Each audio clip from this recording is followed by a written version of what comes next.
Sa mga naka-manual naman dyan na gusto mag-apply, ganito lang diskarte, mga paps, ano?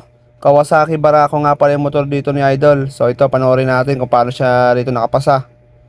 So ganyan, kalmado lang ulit mga paps. Ganun lang, relax lang. Okay lang yung mga ganyang klaseng pagtukod, walang problema yan. Pakita nyo lang nakabisado nyo yung motor ninyo. So ito, ano? Ayan, very good siya ron ha, slalom. Dito naman tayo sa figure of 8 na sa dalawang cone na yan, para kayong gumawa ng 8 dyan. So tatlong balik, isa na yon, isa. And then, pangalawa. Okay, very good. Kawasaki Barako. Okay, last one, pangatlong balik. Okay, very good. Dito tayo sa number 1, 2, 3, 4. So, tamang buwelo kailangan dito mga paps. Malaga rito talaga yung buwelo. So, number 1, okay, very good naman. Then, number 2. Okay, ayos. Okay lang yan.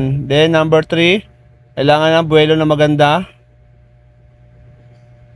Number 3, okay, very good din. Then, number 4. Okay. Okay lang yan. Goods lang yung mga ganyang klaseng pagtukod mga paps. Walang problema yan. Yan.